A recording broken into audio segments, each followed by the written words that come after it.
avoir de la jalousie, je ne vais pas de moi-même avoir de la colère. Pourquoi? C'est quoi la question? Hein? Pourquoi est-ce que on a dit que les mitzvot ont le pouvoir de purifier l'intériorité, alors que la Torah a le pouvoir de changer le monde? C'est ça la différence est fondamentale entre les mitzvot et l'étude, c'est que la mitzvah a un effet sur toi, mais ne change pas les dangers du monde, alors que l'étude de la Torah change les dangers, change le monde, change le monde. Maintenant, pourquoi est-ce que les mitzvot ont un effet sur toi? Parce qu'elle a un sens. Parce que, on a dit que ça c'est là, mais plus que ça. Pourquoi est-ce qu'elle a un effet pour toi? Parce que justement, elles sortent, quand on a dit de la même façon, c'est ça que je vais comprendre. Mais là, Comme, elle arrache la mentalité à ce que ça pourrait être. voilà, toutes les notions de jalousie, toutes les notions de colère, toutes les notions de frustration, c'est lié à des mécaniques corporelles et psychologiques qui sont naturelles. Dès que tu fais une mitzvah, si tu fais vraiment cette mitzvah, tu rentres la partie du corps avec lequel tu fais la mitzvah dans un monde où ces mécanismes-là n'existent pas. Donc ils ne tombent pas sur toi. Donc c'est sûr que la mitzvah a un pouvoir extraordinaire de te changer toi. Mais la mitzvah n'a pas le pouvoir de changer le monde. N'a pas le pouvoir de modifier ton environnement. La seule chose qui peut modifier ton environnement, c'est l'étude de la Torah. Quand tu étudies la Torah, le monde est changé. C'est pas simplement toi qui change. C'est que le monde autour de toi change. Tu crées une aura de lumière, tu crées un champ magnétique spirituel autour de toi qui fait que les gens autour de toi ne réagissent plus comme s'ils réagissaient avec d'autres personnes. Parce que là, tu rentres dans une nouvelle dimension que tu portes le sens du monde. Comme tu portes le sens du monde, ça modifie le rapport que tu as au monde. La mitzvah, c'est intime, c'est personnel. Elle te change toi. Mais ta mitzvah n'est pas quelque chose qui va modifier le comportement de ton copain. Alors que ta Torah, puisque c'est la Torah et que la Torah est universelle, parce que la Torah est à la source du sens de chacun d'entre nous, parce que la Torah et sont les voyelles qui ont été à la source de la création vitale de chaque chose au monde. Donc dès que tu étudies la Torah, tu as un affect universel. Et donc chaque personne le sent, et sent que tu portes par ta Torah le sens le plus intime de leur vie à eux. C'est pour ça qu'il faut aller voir les tzadikim. Un tzadik, il est capable, parce qu'il est tout cool au Torah, de dévoiler ce qui est le plus fermé, le plus secret en toi, que toi-même tu n'es pas capable de dévoiler parce que tu es embourbé dans des problèmes. Mais lui, comme il est dans la Torah elle fait qu'il n'y a plus de zarout, qu'il n'y a plus d'étrangeté. Il y a une sorte de fraternité essentielle, puisque, même avec des goïms, puisque la Torah porte tout, donc elle porte aussi le secret du goïm. Un tzaddik, il a la capacité de révéler le secret de chaque chose.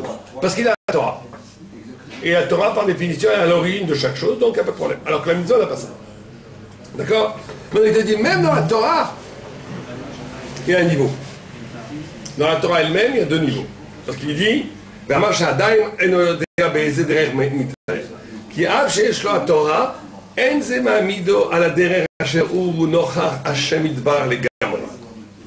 il te dit, même si tu es dans la Torah et que tu as modifié le monde, même si tu es dans le Seder HaOlam, même si tu es en connexion avec ce qui fait que le monde est, et donc tu es en connexion avec le Seder, ce qu'on appelle le Seder HaOlam, l'organisation spirituelle du monde,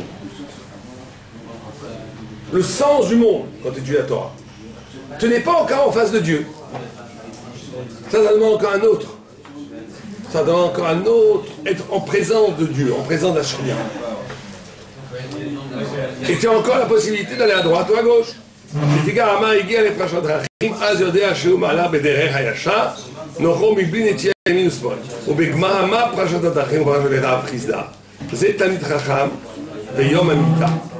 כי בעודו בגוף אין אדם בדרך הישר אשר הוא נוחה השם כי יש לו גוף מצד עצמו נטייה ועשרה מן היושר לפיקה היום המיטה נקרא פרשת הדרכים שאז הוא מסולק מן הגוף ואז האדם הולך נוחו אל העולם הבא. Incroyable ce que dit le Maharal.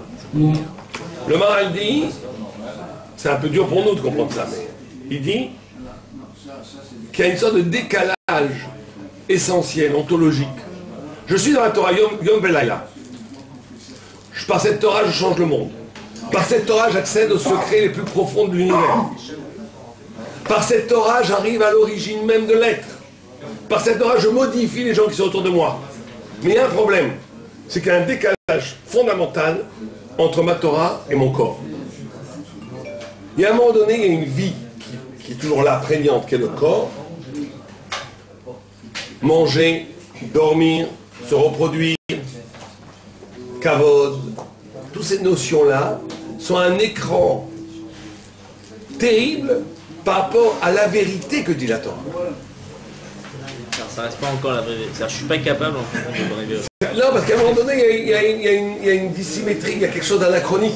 Une espèce d'impureté, quoi. Qui vient Ouais, c'est pas chez nous, non. Chez nous, le corps n'est pas impur. un décalage spirituel. Il y a un décalage. C'est pas C'est spirituel. pas l'impureté, c'est le décalage qui veut dire. C'est pas spirituel, quoi. C'est pas que c'est pas spirituel. C'est que le corps, même s'il peut devenir spirituel, c'est ça la Kedusha. La sorte de Kedusha, c'est comment le corps lui-même rentre dans le champ de la sainteté de la Torah. Vous savez qu'il y avait une fois une discussion extraordinaire entre les rabbinim. Qu'est-ce qu'on fait avec le désir? Pour dire des choses crûment que personne ne nous écoute, on peut le dire. Vous voyez une belle femme dans la rue, qu'est-ce que vous faites? Tourne le regard. Alors, et la Gemara a dit qu'on n'a pas le droit de regarder, mais la Gemara a dit que si tu la vois par hasard, tu dois faire une bracha. Tu dois faire une bracha. Bracha, combien de Dieu a fait belle ses créatures? Bon, je ne sais pas si aujourd'hui on fait cette bracha, j'ai pas vu qu'on l'a fait, mais la Gemara dans la Vodazara, comme ça c'est écrit. Même Goy. On parle de Goy. Mais c'est pas qu'une femme, si tu as un très beau cheval, un très beau... Mais aujourd'hui, j'ai pas vu qu'on l'a fait cette bracha. Mais... Non, pas automatique. Chez la bracha, elle est, ce qu'elle est ici, chez Kacha Bara Bolamo. Chez Kacha Bara Bolamo. Tu dis que Dieu a créé des belles choses. Et une fois, il y a trois rabbinim qui se sont posés la question, qu'est-ce qu'ils font avec le désir? Il y en a un qui a dit, moi quand je vois ça, je crache. Je ne peux pas entrer. C'est repousser la vérité. Voilà, l'autre il dit, je ferme les yeux. L'autre il dit, je regarde, ça me fait rien du tout. Ça me fait rien du tout. Alors, les commentateurs ils disent, si ça ne lui fait rien du tout, il n'a plus de Sahara. S'il n'a plus de Sahara, alors qu'est-ce qu'il dit? Chez Kara, il l'amène ici. Quand on va des beaux, mais j'ai jamais vu qu'on l'a fait ça. Aujourd'hui, je crois que le mina, ce sont les chamachim. Mais en vérité, après la pure halakha, vous voyez une très belle femme, vous faites chez Kara, si vous êtes au niveau de ne pas avoir du... Plus personne ne fait ça, mais la halakha, elle est que tu vois une très belle femme passer, tu fais chez Kara Lobola. Bon, Baruch Ata Hashem, chez Kara Lobola. Mais alors, il y en a un qui disait, et là, qui disait, alors quoi, elle dit, mais ça veut dire qu'il n'y a plus de Sahara. Donc c'est plein d'hommes.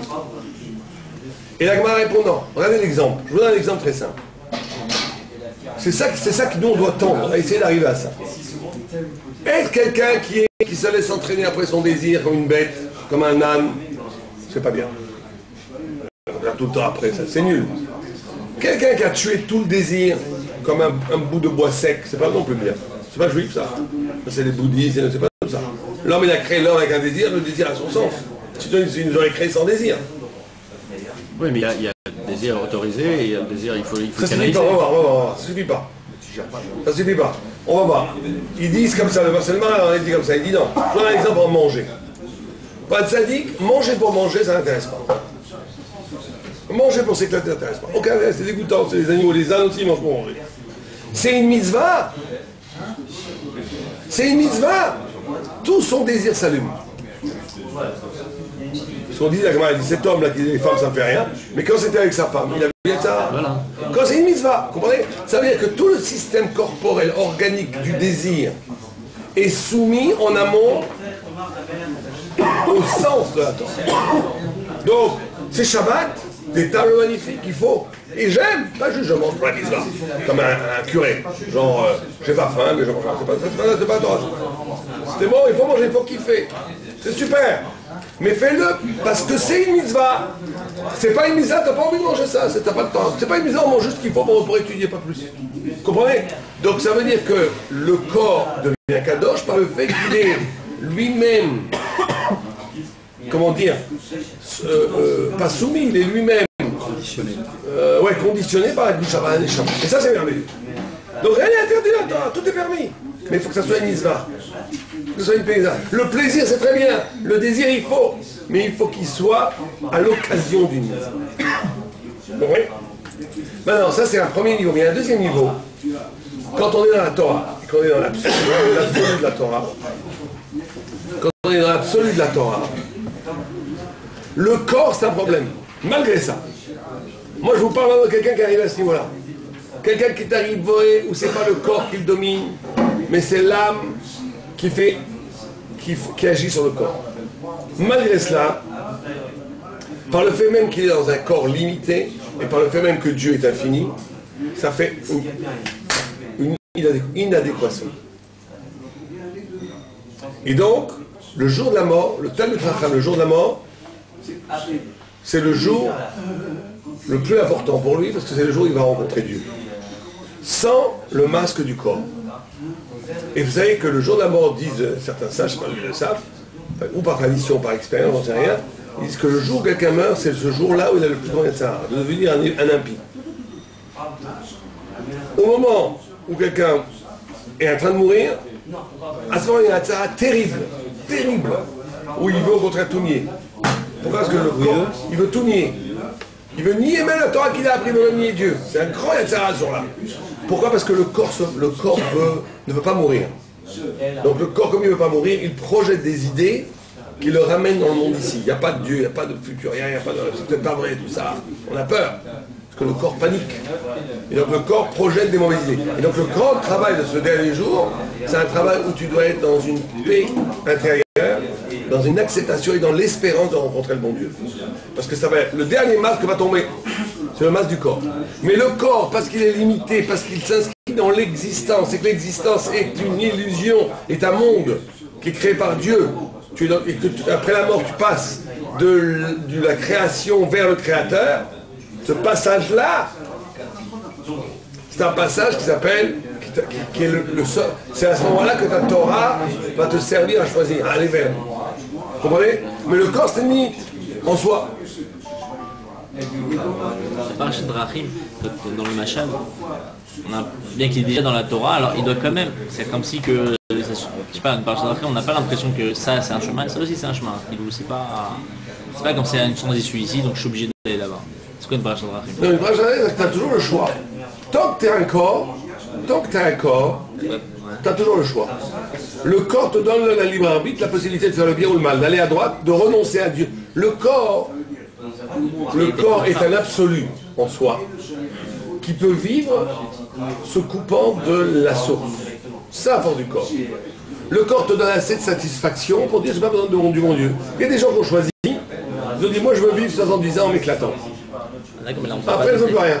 Non mais ici dans ce qu'il dit après ça, il dit Tamid Chacham veyom amita. Donc on parle d'un Tamid Chacham ici. Bien sûr. Donc il a juste simplement le corps encore qui est là. Mais le corps lui donne la possibilité de ne pas être avec Dieu à chaque instant. Donc comme il a la possibilité de ne pas être avec Dieu à chaque instant, il n'a pas une Torah absolue encore. La liberté qui donne son mérite de Torah, mais enlève l'absolu de la Torah. Le seul qui n'a pas eu ça, c'est Yitzhak. Yitzhak Avinu, on dit que même dans sa mort, dans sa vie, il était comme mort. Il n'y avait plus de corps, il n'y avait plus d'Yitzhak, du tout. C'est pour ça que Dieu l'appelle Eloké Yitzhak, au début Parad Yitzhak, après Eloké Yitzhak, parce que jamais Dieu ne colle son nom, jamais, avec un homme qui vit encore. Jamais. Pourquoi? Parce que s'il dit Eloké Moshe, quand Moshe est vivant, Moshe n'a plus de libre arbitre. C'est écrit dans la Torah que c'est le Dieu de Moshe, donc il ne pourra jamais être un tzaddik. Dieu ne dit pas Eloké Bilam, ou Eloké... ça n'existe pas. On dit pas, Dieu n'est pas le Dieu des Rachaïm. Donc il ne peut pas coller son nom à un homme tant qu'il est vivant. Parce que ça lui enlèverait la liberté de devenir rachat. Et un homme, il a chaque instant, il peut dire tzaddik ou rachat. Donc Dieu, il attend la mort de tzaddik. Quand les tzaddikim ils meurent, il leur dit Eloké Abraham, Eloké Jacob, Eloké Moshe. Le seul qui n'a pas eu ça, qui a eu le privilège d'être appelé Eloké Yitzhak de son vivant, c'est Yitzhak.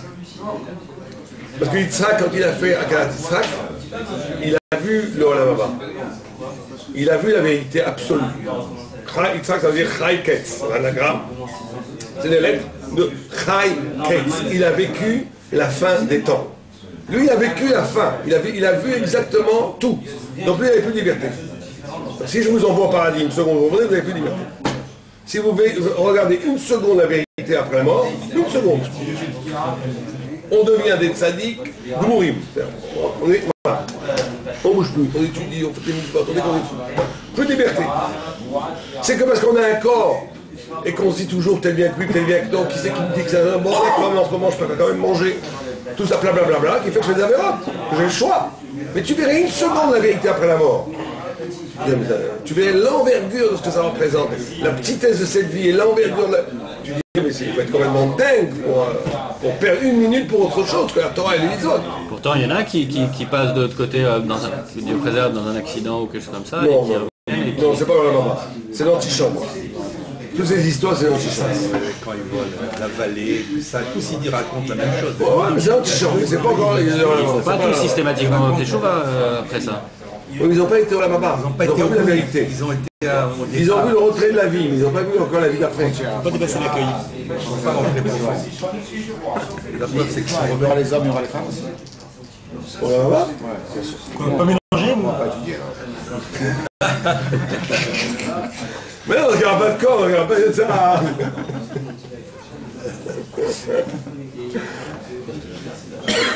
Ouais, c'est ça. C'est un président.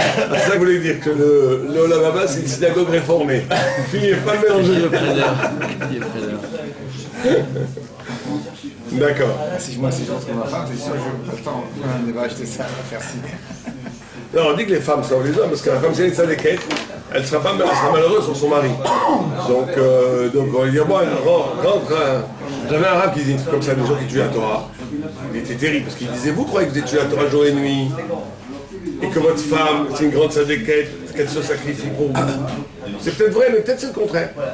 Peut-être que vous êtes tué la Torah que parce que Dieu il ne s'intéresse pas du tout à votre Torah. Mais il s'intéresse que votre femme, elle se sacrifie pour la Torah. Et qu'en vérité, c'est elle qui est la grande sadéquette. Toi, t'es qu'un Kéli pour servir ta femme pour qu'elle soit une sadéquette. Nous, on croit de toute façon, c'est pas évident. Nous, on croit dans les thématiques que Dieu il veut ma Torah, et que la femme, elle se sacrifie pour ma Torah. Il faut espérer que ça soit ça. Mais les cas, c'est pas comme ça. Le gars, c'est que sa Torah, elle vaut rien, il étudie la journée. Et pourquoi est-ce que Dieu lui fait ça? Parce que Dieu, il veut que sa femme, qui est une grande sadéquette. Il passe l'épreuve de devenir une grande sadéquette en aidant son mari à étudier. Mais lui, c'est un Kéli. Mais nous, on croit qu'automatiquement, la femme est un Kéli pour l'homme. Mais des fois, c'est l'homme qui est un Kéli pour la femme. Mais alors, on espère que nous, on a les deux. D'accord. Donc, on en est où? On en est. Oh, donc on dit. On a fait un freezer. Mais Rav Nachman Bar Yitzhak, on en est là. Ouais. C'est un Merav et il retraite. Oh. Alors, pour le Rav Frisda, c'était, on a dit, le jour de la mort.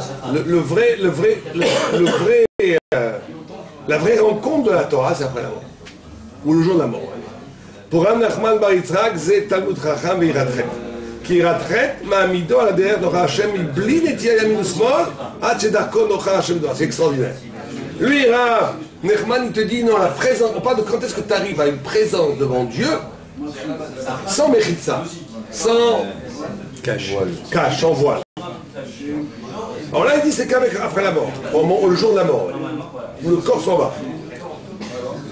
Comment se fait-il alors que les grandes sadikim, etc., ils ont peur de la mort, puisqu'ils savent ça? Pourquoi ils auraient peur de la mort? Qui dit qu'il y a des grands qui ont peur de la mort? Les grands qui n'ont pas peur de la mort. Non, Moi, je sais qu'ils priaient tout le temps pour ne pas que l'ange de la mort vienne. Le président, c'est parce qu'il avait peur de la mort. C'est parce qu'il voulait faire les mitzvot en Eretz Israël, ce que dit l'Agma. Il voulait faire les mitzvot, pas du tout peur de la mort. Quand Yochanan il avait peur de son jugement. Oui, mais c'est pas que tu as peur de la mort. Tu as peur que tu n'es pas un tzaddik.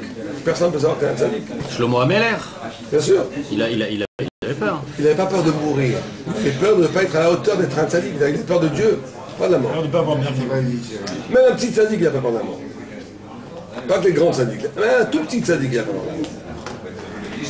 Mais on a peur, mais par contre, qui te dit que tu as fait peur du jugement? Voilà. Qui te dit que tu as fait tchouva? Non, mais des gens qui ont peur de la mort, de partir. Ouais, en général, c'est des La gens plupart qui... des gens, ils ont peur de perdre la vie. Ils ont peur de... Non, mais les tzaddiks, ils n'ont pas ça. Celui qui a peur d'un temps, il n'a pas ça.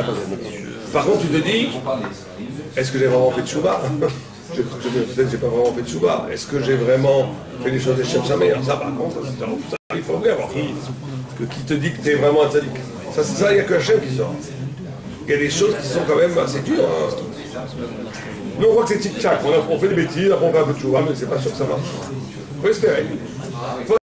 On voit qu'Hachem est mirachem. Mais nous, on doit faire notre maximum. Ne nous découragez pas. Non, je te vois. Non, il y a Yom Kippour qui arrive. Ashrechem Israël. Lifnei mi atem mitaerim, lifnei Akadosh Baruch Hu. On est compte, on va être purifié dans le mikvé qui est Dieu lui-même. Am Israël est purifié par la présence de la Shrina elle-même. Donc on n'a rien à craindre. Mais, quand même. Non, il ne faut pas tomber dans le lit ou dans le désespoir, mais il ne faut pas non plus tomber dans le contentement. C'est sérieux de faire tchouva, étudier, être un tzaddik, c'est une affaire sérieuse, ça ne peut pas être tchic-tchac. Mais d'un autre côté, bien sûr, il faut la cibra, l'espérant, et Dieu, il nous aime, il nous aidera à tout faire. Donc, regardez ce deuxième chat. Rav Nachman lui dit, c'est la crainte de Dieu. C'est la confrontation à la crainte de Dieu qui te fait que tu es en présence de Dieu, que tu n'as plus de droite et gauche. C'est quoi la crainte de Dieu? Ça, c'est des expériences qu'il faut faire. C'est qu'à un moment donné, tu es dans un... Est-ce que tu choisis les choses par rapport à Dieu ou par rapport à toi? C'est ça la chose. La crainte de Dieu, c'est pas d'avoir peur de la faute, d'avoir peur de ce qu'on parle maintenant. Alors les coups sur la tête. La crainte de Dieu, c'est le respect tellement profond d'Hachem que c'est lui qui compte. C'est lui qui compte avant toi. Quelqu'un vous a humilié, quelqu'un vous a humilié, vous avez envie de lui faire la tête, vous avez envie d'envoyer par la vous allez lui dire bonjour, vous allez lui dire... Pourquoi? Parce que dit c'est ce que veut Dieu, moi je fais ce que Dieu veut. Ah, mon corps, ma volonté à moi, ce serait de l'envoyer balader. Non, est-ce que Hachem... Quand on fait ça, on dépasse la mesquinerie d'existence et on est devant Dieu. Ça s'appelle être devant Dieu. Qu'est-ce qui s'appelle être devant Dieu? Être en face de Dieu sans voile. C'est quand je suis capable de faire un acte qui profondément n'est pas motivé ni ordonné par la naturalité psychologique, organique de mon être, mais ce que Dieu veut. Ah, ça m'en est, je ne veux pas faire ça, moi. Je ne veux pas, je veux faire le contraire. Oui, mais c'est ce que Dieu veut. Ça, c'est très rare. Enfin, il faut le faire. C'est extraordinaire. C'est ça qu'amène le grand mérite. C'est ça qu'amène le grand mérite. Quand je fais une chose, que parce que c'est Dieu qui veut. Mais moi, tu me demanderais, moi, je ferais exactement le contraire. C'est Yirat Shamayim. Ça, c'est Yirat Shamayim. Je fais les choses que c'est Dieu qui veut. Moi, tu me demanderais, moi, je ferais exactement le contraire. Ça ne m'intéresse pas du tout. C'est très embêtant pour moi de faire ça. Je le fais. Pourquoi? Parce que ça, c'est Yirat Shamayim. Ça, quand tu fais ça, tu es devant Hachem. Tu es devant Hachem. Sans Mechitza. D'accord? Ça, c'est Rav Nachman. Donc, lui, il n'y a pas besoin de la mort. Tu n'as pas besoin de mourir pour enlever le masque. Tu fais un acte comme ça, c'est un peu mourir déjà. Mais que tu fais ça, tu meurs un peu, parce que tu tues tout ce qui est animal, tout ce qui est naturel chez toi. Quand tu fais un acte qui est purement motivé par le fait de la crainte de Dieu, par la Yirat Shamayim, tu tues l'animalité en toi. Donc tu deviens autre, donc tu deviens face à Dieu, sans masque.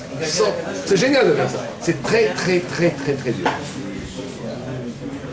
Il y en a qui le font, et même après qu'ils le font, ils restent encore avec l'art. Donc il n'a pas complètement fait. Les très grands sadiques, ils le font, ils sont joyeux. Il y a trois catégories. Il y en a qui ne le font jamais. Il y en a qui jamais ils le font. Ils font plein de mitzvot, mais que quand ça va dans leur sens. Dès que c'est contre leur sens, il n'y a plus de Torah. Je connaissais un voisin, il a un très sadique, et tout à coup de l'autre voisin, il lui a fait un petit balcon. Mais rien du tout. Il a pété les plombs à mon balcon. Et c'est un ami, je comprends, tu es là toute la journée. Un petit balcon, tu t'en fiches. Ah non, il n'y aura pas, il ne va pas demander la permission. Mais tu es complètement dingue, tu es en train de tout perdre pour ça. Je ne sais pas comment te dire, ce qui parle à ce moment-là, c'est son ego. Je ne sais pas ce que c'est. On est tous comme ça, mais il faut combattre ça. Je ne sais pas si c'est l'ego, je ne sais pas ce que c'est l'ego. Mais le même gars qui étudie, qui a tout fait pour étudier, pour faire du moussa, le même gars, ça devient un petit bourgeois goy, tout à coup. D'où ça vient ça? Parce que à un moment, c'est mon intérêt, c'est mon truc. Tant que la Torah, c'est pas contre mon intérêt, tout va bien. Mais quand la Torah est contre ton intérêt, voilà, c'est là où on voit les gens. Kiss koskas. Tu vois quelqu'un, tu veux connaître quelqu'un quand il a bu, quand il est en colère et quand on parle d'argent. Là, tu vois. Là, quand on parle d'argent, tu vois si c'est un grand sadique ou pas. Tout d'un coup, non. Tout d'un coup, bien.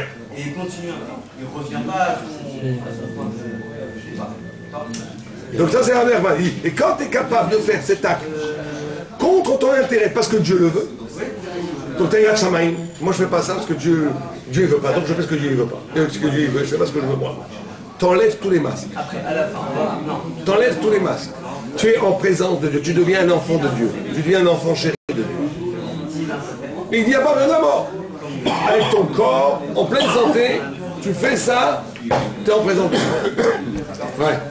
Je vais répondre parce que après il dit que si quelqu'un ne fait pas de façon la Avera, ça s'appelle pas encore qu'il a Yirat Shamayim. Non. Alors pourquoi il la fait pas? Bon, par rapport à la faute. Où tu en es là? Qui a chez nous Balavera, Rak chez nous Yirat Shamayim, le Nikra Parashat Drachim. Et alors, qui iratrek מעמידו על דרך השם מבלי נטייה ימין ושמאל עד שדרכו נוכח השם יתברך. וזה נקרא פרשת דרכים, אשר כל פרשת דרכים הדרך הוא מביאו אל תכלית הליכתו שאין לו הסרת כלל ואין לקדוש ברוך הוא בעולמו רק יראת שמיים. כי אף שאינו בעל עבירה, רק שאין לו יראת שמיים, לא נקרא פרשת דרכים שאין הדרך מביאו לגמרי להיות עם השם יתברך, רק כאשר יש לו יראת שמיים. C'est-à-dire qu'il fait simplement parce qu'il a peur de la Bien sûr, il ne fait pas un véron parce qu'il a peur de perdre sa place au collège, il a peur que sa femme se divorce. Il y a plein de gens qui ne font pas des véron, pas parce que s'il serait ça dans une île déserte, il la ferait. Ils ont peur parce que socialement, ça ne se fait pas. Ils ont peur pour leur réputation, il y a mille choses. Heureusement d'ailleurs qu'il y a ces choses-là, parce que sans ça, ça serait trop dur. Il y a énormément de choses qui protègent l'homme de la Avera.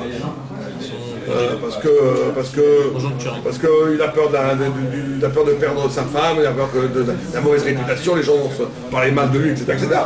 Ça empêche de faire des avérotes, ça. Mais c'est pas Yirat Shamayim, ça. Yirat Shamayim, c'est que tu es seul dans une île déserte, personne ne te voit, tout le monde te dit allez, viens rigoler avec nous, qu'est-ce que t'as, on fait et toi tu dis non, c'est contre moi, c'est pas ma religion, merci, au revoir. Pourquoi? Parce qu'il n'y a que Dieu ici, il n'y a personne d'autre. Voilà qu'il y a Yirat Shamayim.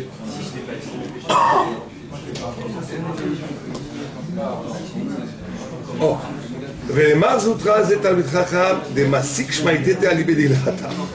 פירוש הלכה שהוא האמת והישר, ואף ששעת תורה גם כן נקרא תורה יש עליה שכר גם כן, מכל מקום יש לו קצת נטייה מן הדרך האמת, אבל תלמיד חכם דמסיק שמייתתא אליבא דהלכתא זה הדרך הנקרא פרשת דרכים שהוא נבדל ומיוחד משאר הדרכים, וכל זה מורה כי התורה היא שמביאה האדם אל השם יתברך להיות זוכה לעולם הבא ויותר כאשר מכוון לעולם. Troisième vue qui est, comment il s'appelle, Mar Zutra.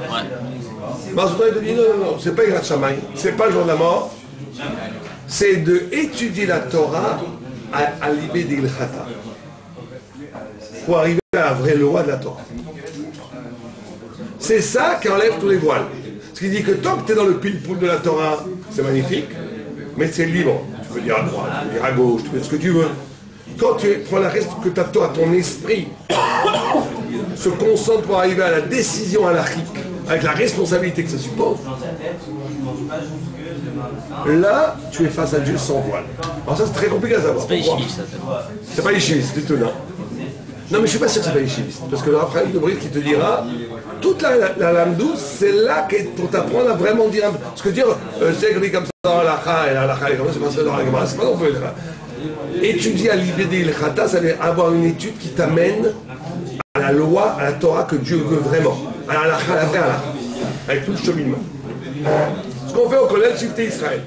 On essaie de faire qu'on étudie l'Alacha à l'ibé d'Ilchata, en ayant tous les raisonnements qu'il y avait là. Ça enlève tous les voiles. Pourquoi? Ça, on comprend très bien que le jour de la mort, le corps il s'en va, on est seul face à Dieu. On comprend que quand tu dis Yirat Shamayim, quand tu as envie de faire quelque chose et tu ne le fais pas juste parce que Dieu il veut pas, ça te donne une dimension extraordinaire, on comprend. Ça enlève le corps, c'est une spiritualité énorme. Mais pourquoi quelqu'un il peut être très chacham, faire des pilpoulim, arriver à l'Alacha, en quoi ça t'amène à Dieu? Une nana qui dit que je sais pas qui c'est qui est capable de marcher le cochon de 70 façons.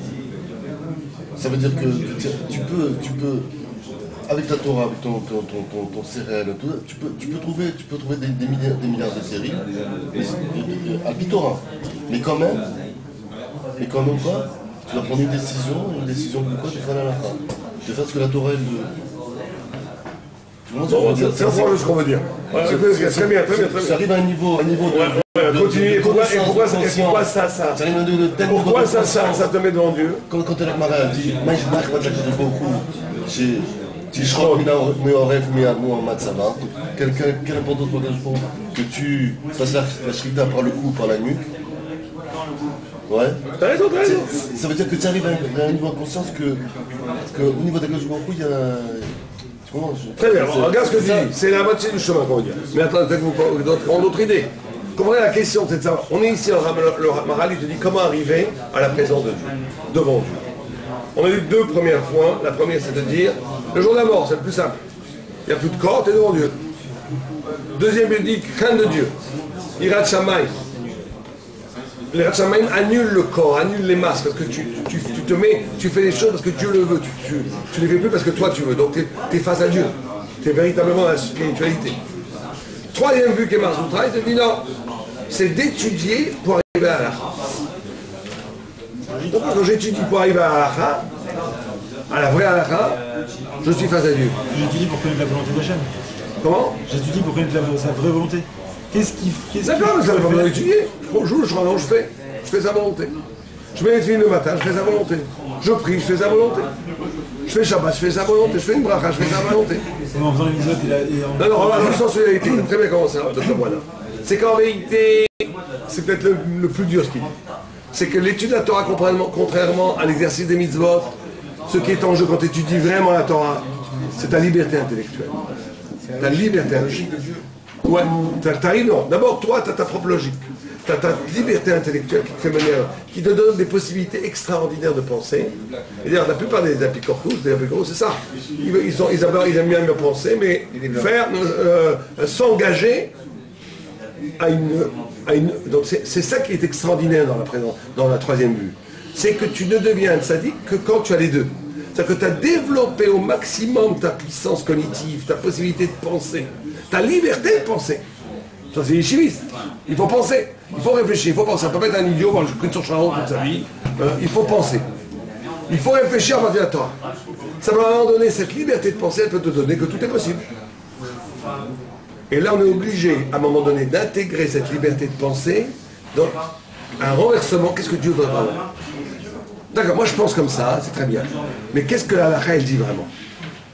Alors là, tu deviens kafouf à la halakha. Ah, toi, tu pouvais penser de façon 10 fois différente. Tu pouvais dire comme ça, comme ça. Tu pouvais dire, tu peux. Alors c'est là où on voit le tzaddik. Il dit, j'aurais pu penser complètement autrement. Mais après, je baisse les bras, la halakha, c'est la halakha. Et le plus haut niveau, c'est même pas ça. C'est même pas de dire, je pense comme ça. Et la halakha, elle dit autrement, je fais la halakha, ce qui est déjà pas mal. C'est d'arriver à utiliser sa liberté de penser pour en arriver à la conclusion logique que la halakha ne peut pas être autrement. Mais c'est ce qui est aussi Agmara, ça. Ouais, non, mais tu peux arriver à 36 000 autres explications. Je peux dire, moi je pense comme ça, on peut faire comme ça, on peut faire comme ça, il y a 1000 autres façons de comprendre la halakha. On n'est pas obligé d'arriver à ce que dit le Shulchan Aruch. On te dit, d'accord, et à un moment donné, tu dois te mener ta barque intellectuelle, pas comme un bêtement, mais avec que ça soit avec le plus brillant, le plus extraordinaire, le plus profond, mais que cette plus grande profondeur d'étude de la Torah qui était personnelle, à la fin elle est au service d'Halakha les masses. Quand tu fais ça, c'est encore une fois une annulation des masses. Parce qu'on va arriver à la rencontre entre ton esprit et la parole de Dieu. C'est quand j'utilise mes capacités de réflexion personnelle au service de la révélation halachique. Et donc là, il y a une rencontre entre moi et Akadosh Baruch Hu. J'ai un face-à-face avec Hachem. J'ai utilisé mon esprit personnel pour arriver à la loi de Dieu qui est donnée. Et donc il y a une rencontre et on est face. Quand dans l'Halakha, dans l'étude de l'Agmara, à l'ibé d'Ilchata, pour arriver à qu'est-ce que Dieu veut vraiment, on est dans un face-à-face avec Dieu. On est devant Dieu, oui. On est dans un dialogue avec Hachem. Et donc c'est les trois, Shitot, comment Bezrat Hashem arriver. On a le temps, on a dépassé le temps.